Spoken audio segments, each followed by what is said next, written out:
अनिल आज त्यति राम्रो रिजल्ट त रहेन तर पोजिटिभ सेक्छ भने जुन ब्याटिङ चेज स्टार्ट थियो त्यसलाई अलिकति पोजिटिभ मान्न सकिन्छ होला। तपाईँ चाहिँ कसरी समाप्त गर्नुहुन्छ आज त्यो?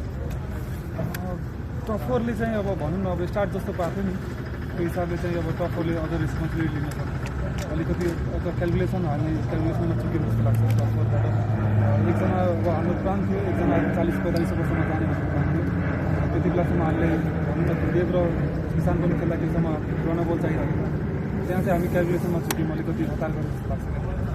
जस्तो टस जितेपछि चाहिँ 250 अन्डर राख्ने कुरा थियो होइन सारेपछि चाहिँ त्यहाँनिर पनि अलिकति बलिङमा जुन हामीले 150 ओभरमा त्यो कन्ट्रोल गर्न सक्ने जस्तो लाग्यो।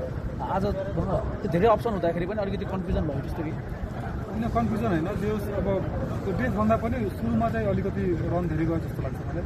किनभने हामीले सोधे पनि फर्स्ट इनिङमा चाहिँ अलिकति बलरलाई हेल्प हुन्छ भनेर तर अब भनौँ न त्यो मिलेन। त्यो प्लानिङमा हामी सुक्यौँ। त्यो रनहरू लिक भयो पावर प्लेमै रनहरू लिक भयो अनि त्यो अर्ली विकेटहरू पनि नआएर त्यो अलिकति भनौँ न त्यो पछि त बिचमा त राम्रै कन्ट्रोल गरेर जस्तो लाग्छ। किनभने जुन हिसाबले पार्टनरसिप भइरहेको थियो उनीहरूको अनि लेफ्टी राइटी कम्बिनेसन पनि थियो उनीहरूको म्याक्सिमम लेफ्टी पनि थियो अनि हामीसँग पनि लेफ्ट आर्म स्पिनरहरू नै थियो। त्यसले गर्दा चाहिँ अलिकति रन रोक्न सहज भएको थिएन। त्यसपछि चाहिँ हामीले जुन हामी सोचिरहेको थियौँ हामीलाई लागिरहेको थियो 300+ जान्छ भनेर तर रन रोक्दाखेरि 280मा रोक्दाखेरि अब एज अ टिम चाहिँ हामी खुसी नै थियौँ किनभने विकेट राम्रो त्यो चेन्ज हुन्छ जस्तो लागिरहेको थियो। ब्याटिङ राम्रै भयो तर अब बिचमा जुन हिसाबको हाम्रो भनौँ न सिनियर टिममा पनि अलिकति समस्या देखेको छु कि फिनिस नहुने डेथ ओभरमा समस्या। आज ब्याटिङमा पनि 33 रनमा चाहिँ 8 विकेट गुमायो अन्तिम गयो। कतिको ठुलो पोजिसन हो? अब तपाईँहरू सबै सिनियर टिममा पर्नको लागि प्रयास गर्नुभएको छ। यो लेभलको जुन क्रमबल डक भयो त्यसले चाहिँ कतिको असर पर्छ?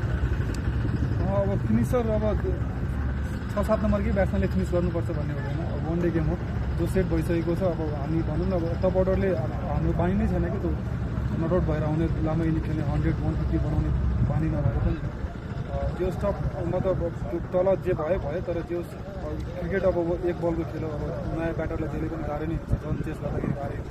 त्यही भएर जो सेट थियो अब हामीले नै रेस्पोन्सिबिलिटी यो दुईवटा गेमलाई जस्तो तपाईँले भन्नुभएको छ कि अब अपर्सन थियो धेरै प्लेयरलाई 14जना 32जनाबाट 14जना मात्र यहाँ सेलेक्ट हुनुभएको छ। अर्को गेम पनि बाँकी छ। यो गेममा चाहिँ हामी के टार्गेट गर्नुपर्छ तपाईँहरू? अब एक गेम अब यो गेम त सकिसक्यो। अब नेक्स्ट गेमको लागि चाहिँ यही 14 नै अब 32को चाहिँ सोचिरहेको छैन हामीले। अब पछि के हुन्छ त्यो क्यानले डिसाइड गर्छ।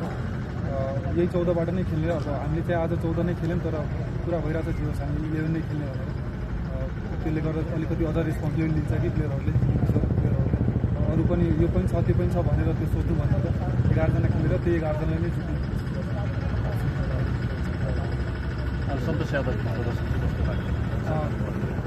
यङ छ अहिले होइन। बलिङ राम्रो गऱ्यो। बलिङमा कन्फिडेन्स देखायो। सबलाई थाहा छ हामीले कति क्यापेबल छौँ ब्याटिङमा पनि तर ब्याटलाई भन्नु प्रेसर सिचुएसन पनि थियो त्यहाँ अलिकति जुन रनेटको पनि कुरा थियो। आफूलाई पर्सनली टाइम पनि लिनुपर्ने थियो। प्रेसर सिचुएसनमा ब्याटिङ चाहिँ गर्दैन त्यसमा हामी कुरा गऱ्यौँ तर एज अ बलिङ चाहिँ त्यसले बलिङमा चाहिँ राम्रो भयो।